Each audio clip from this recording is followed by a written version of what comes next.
తెలంగాణ తొలి సీఎం కేసీఆర్ ప్రారంభించిన రైతు బీమా పథకాన్ని రేవంత్ ప్రభుత్వం నిర్వీర్యం చేయడం దుర్మార్గమన్నారు మాజీ మంత్రి ఎమ్మెల్యే హరీష్ రావు. ఫిబ్రవరి నెలలోనే చెల్లించాల్సిన 775 కోట్ల ప్రీమియం 3 నెలలుగా చెల్లించకపోవడం శోచనీయమని ఫైర్ అయ్యారు. ప్రభుత్వ నిర్లక్ష్య వైఖరి రైతు కుటుంబాలకు శాపంగా మారుతుందని ఆవేదన వ్యక్తం చేశారు. అసలు రాష్ట్రంలో రైతు బీమా పథకం కొనసాగుతున్నదా లేదా అటకెక్కించారా అనే అనుమానం కలుగుతోందన్నారు హరీష్ రావు.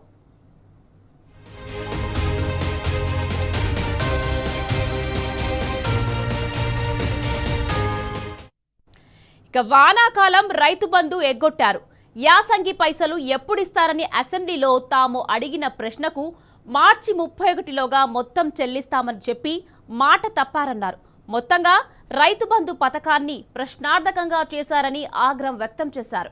రుణమాఫీ హామీ విషయంలో తాము వెంటబడితే దేవుళ్ల మీద ఒట్లు వేసి మాట తప్పారన్నారు. సగం మందికి కూడా రుణమాఫీ చేయకుండా రైతుల ఉసురు పోసుకుంటున్నారని నిప్పులు చెరిగారు.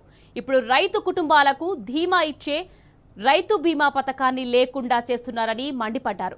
ఇంతకంటే అమానుషం ఏమైనా ఉంటుందా? ఇది ఖచ్చితంగా రైతు వ్యతిరేక ప్రభుత్వమేనని విమర్శించారు.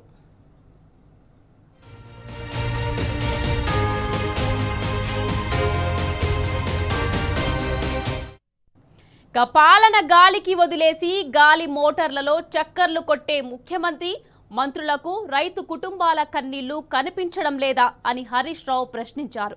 వివిధ కారణాలతో గడిచిన 3 నెలల్లో సుమారు 100కు పైగా రైతులు చనిపోయినట్లు తెలుస్తోందన్నారు.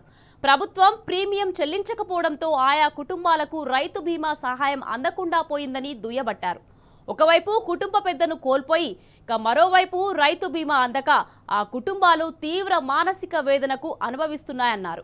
రైతు కుటుంబాలకు ప్రభుత్వమే 5 లక్షలు చెల్లించి ఎల్ఐసి పెండింగ్లో ఉన్న ప్రీమియం తక్షణమే కట్టాలని రాష్ట్ర ప్రభుత్వాన్ని బీఆర్ఎస్ పార్టీ పక్షాన డిమాండ్ చేశారు హరీష్ రావు.